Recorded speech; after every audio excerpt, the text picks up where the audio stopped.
Lesson 3.1, what we're going to be doing today is solving equations using addition and subtraction. So what we know, okay, is everything we learned in Chapter 2, especially adding and subtracting positive and negative numbers and multiplying and dividing positive and negative numbers, you will have to know in order to be successful in Chapter 3. Okay? If you have taken your test and you realize there are some things I still don't get. I don't understand adding and subtracting positive and negative numbers. I don't understand multiplying and dividing positive and negative numbers. Please, please, please come see me. I can give you the help that you need. We can do a help class on it. I can give you a worksheet to do. We can do something together to help you get these. Because if you don't get it now, the road for you in algebra is going to be very bumpy, okay? Because you've got to know how to do it now, and this is the early stages, so I'd rather you get it under control now than wait till the end and realize I've got a big problem. I don't know how to do this, and my grade is really suffering from it, okay? So get help now. Take the initiative. Get what you need, okay? So, in Lesson 3.1, what we're doing is we're learning to solve equations. Now, these equations that we're going to do in Lesson 3.1 are especially simple. And a lot of people can do them in their head, which is great, okay? However, I'm going to teach you how to systematically do it. Okay, this is how I would solve it because they're not always going to be this easy. They're going to get a lot harder, okay? Always doable, but they're going to get more steps. And if you don't know the steps now, if you don't learn them now, you're going to have a really hard time later on, like what we've been saying, okay? So in order to solve for the variable, I got to know, what's a variable? Who can tell me what is a variable? Anybody raise your hand? Asia? It's a letter, exactly. A variable is just a letter. So what they want me to do are in these equations, find out what does that letter equal? Depending on the equation, depends on the letter. So in this first one, I'm going to find out what does x equal. Like I said, you could probably plug this, or you could probably figure this out in your head. Okay, what do I need to add to negative 9 to make it negative 17? Oh, negative 8. All right, yeah, you can do that in your head. However, I'm going to teach you how to do it, and this is the way you're going to have to do it for your test and for your quiz, so I can see, okay, they understand how to do the simple, small steps now, so later on, it's going to be much easier for you. Okay, so what I want to do is I want to solve for the variable, and we just said the variable is the letter, which means I want to get x equals this, or whatever my variable is, a equals this. All right, and in order to do that, I've got to get that x all alone by itself on one side of the equation. You're like, okay, what is a side of the equation? This whole thing is the equation. How does it have sides? This equal sign right here. What makes it an equation is what divides the problem in two. Everything to the left of the equal, we would say, is on one side of the equation. Everything to the right of the equal, we would say, is on the other side. Okay? So there are two sides to every equation. And where that equal sign is my dividing line. Okay? So what I want to do is I want to get what x equals, and x has to be alone in order to do that. So that means this negative 9 right here has got to move to the other side of the equation so I can get x alone. And this is how we do it. We use something called inverse operation. Inverse, okay? What you need to know about inverse is it means the opposite. So if a number is being added, the inverse to addition, what's the opposite to addition? Subtraction. What's the inverse to subtraction? Addition. So that's all we're going to be doing today, is whatever is happening, I've got to do the opposite. Now, in order to know the inverse or the opposite, I've got to know what's going on. So I ask myself, in this equation right here, I've got x minus 9 equals negative 17. I know I need to move that 9 over, but I have to ask myself, what's happening to the 9? Is it being added or subtracted? It's being subtracted. There's a minus sign right here. So the inverse of subtraction is addition. So what I would do is I would add 9, and whatever you do to one side of the equation, you have to do to the other. Does everybody hear that important step?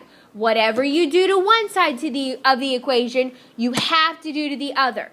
Now, the whole point of inverse operation is this. Look at what happens right here. What is negative 9 plus 9? 0. The whole point of inverse is to get that to cancel out or equal 0. If it does not equal 0, you didn't do your job. You didn't do the right thing, okay? If I would have said, oh, I just need to subtract 9, okay, what's negative 9 plus negative 9, or negative 9 minus 9? Negative 18. Did that equal 0? No, so I know I didn't do it right. You have to get the one side to cancel out, because look, what's all alone now on that left side of the equation? The x, which is exactly what I wanted all along. So remember, whatever I do to one side, I have to do the other. So if I added 9 to that left side, I have to add it to the right side. And now this is where that stuff from chapter 2 comes in. Do I have different signs or same signs? Different, so I subtract and take. 17 minus 9 is 8. Take the sign of my biggest number, which is negative. Okay.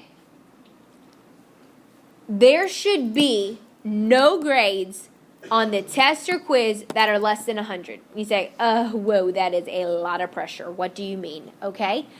I can always find my answer, whatever I found x to be, and plug it back in and check to see if it's right. It will always tell me, yes, I did this problem right, or no, I didn't do it wrong, or no, I did it wrong, okay? So let's look, and guess how long it takes to check a problem? About 2 seconds, because we can use our calculators in this chapter, okay? So I could have, I'm going to take this 8, I'm just going to plug it back in. What's negative 8? I can either say plus negative 9 or minus 9. What is that going to equal? Negative 17. Does that check out with my answer here? Yes, it does. So guess what? I know without a shadow of a doubt, my answer is right. There's no way I can take off any points at all for that problem. I've got a 100% on that problem. You can do that with every single problem on this upcoming test and quiz. Every one. So basically, everybody can make 100. Now, on your homework, tests, and quizzes, I will never require you to check a problem. The instructions in the book may say solve and check, but you will never be required to check, okay? That is something that you can take initiative on. You are responsible, young adults. You're getting teenagers now, okay? Most of you are already teenagers, okay? And you have to take responsibility for your own grades. So if you want to take the 2 seconds that it takes to check this and make sure that you got the right answer, then I think that's a great idea and I highly suggest it. However, if you don't, if you say, oh, nope, too busy, don't have enough time to do that, or nope, I'm just being lazy, I don't want to do it, okay? That's on you. It's not on me, it's your grade, okay? So that's where the responsibility factor comes in. Do I really want to do this? Do I want to check it? I would say yes, it takes about 2 seconds to plug it in your calculator, okay? So I know I got a right answer. So let's look at this next problem here. What's my variable and how am I going to get it by itself? What's my variable, Trent? In the second problem right here. A, exactly. So I want to get this A by itself. Preston, what's on the same side of that A that's got to go? The 10. How do I move it? What would I do? Subtract, exactly. Preston, how did you know that that was the inverse? Because it's a positive 10. Because it's a positive 10. Did everybody hear that? So look, 10 minus 10 is what?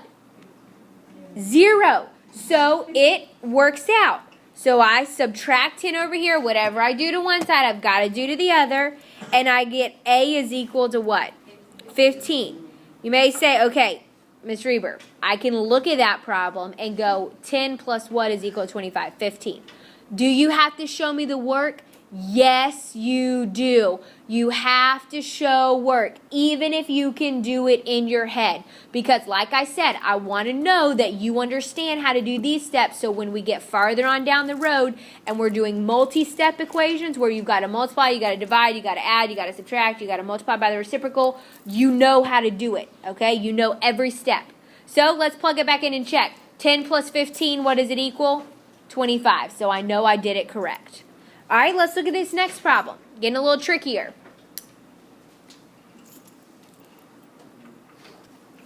Okay, so in this next example, you need to look at this first problem. First of all, what's the variable in this problem, Austin? N.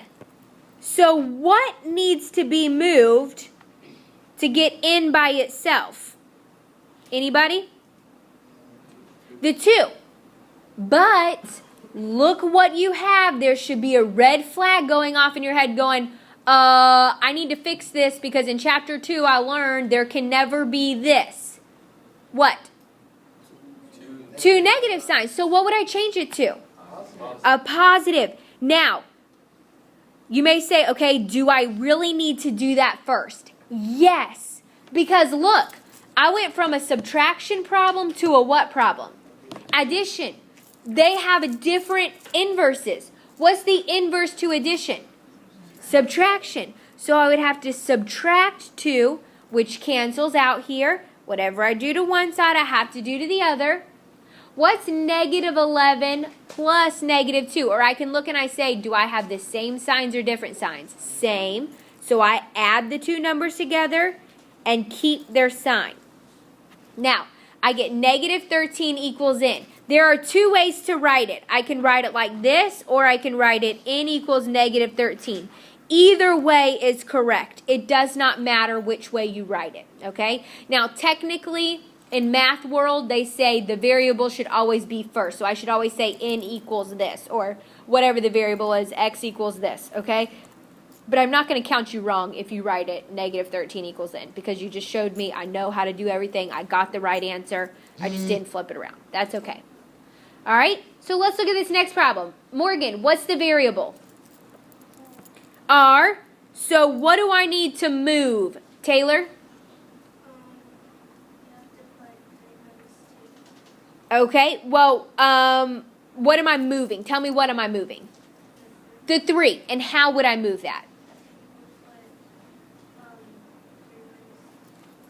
Well, I need to subtract 3, okay? Because 3 is being added, so I subtract 3, and I subtract 3 on both sides. Now, I don't want to do 3 minus 2, because that would mean I moved the 2, okay? So, I now have R is equal to, what's 2 minus 3?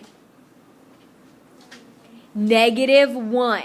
Now, it does not matter if your variable is a capital letter or a lowercase letter. I think the only reason it's got a capital letter is because it auto-corrected on the PowerPoint program, okay? So it doesn't matter if it's capital or lowercase.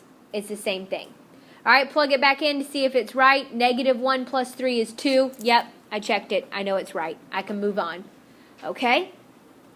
Elijah, what's the variable I want to solve for in this next problem? X. So what do I need to move? I need to move the 4. And how would I do that, Brianna? Add 4 to both sides. Perfect. So I add 4 here, which is going to cancel out. Not only do I have to add it to one side, I've got to do it to the other. And I get 13 is equal to X. Now, there's one other type of problem that I want to show you that I did not include. And it looks like this. The absolute value of negative 6 plus y is equal to 11. What would I have to do first in this problem? The absolute value. Yeah, because I need to know the absolute value of 6 before I can solve this. So what's the absolute value of negative 6? 6. So I have 6 plus y equals 11. Now I can solve this. What would I do, Victoria? You would subtract 6. Perfect. Subtract 6 on both sides, and I get y is equal to what? 5. Okay? All right, I want you to take a second and I want you to do these on your own. Okay, Rashid, what's the variable that I want to get by itself in this equation? I'm trying to get C by itself. So tell me, what do I do? You gotta do the inverse. Okay, which is? You gotta subtract from 7. Subtract 7. You know, And what do I get? You'll have same sign, you gotta keep. That would be -17. Perfect. C equals -17. 7 plus -17 is -10. So I know I did it right, okay? What am I trying to get by itself, Bailey, in this next equation? B. So what do I need to do? Add 6. Perfect. And what does B equal? 3. Perfect. Put it in there. 3 minus 6 is -3. I know I did it right. Okay, what do I need to do first, Marcus, in this problem? First, you need to change 2 to a positive. Exactly. Make my double negative a positive. Now what would I do, Neil? Subtract 2. Subtract 2 from everywhere. Cancel out, and I get R equals what? 3. Perfect. Okay? So that's how you would solve equations using inverse operation.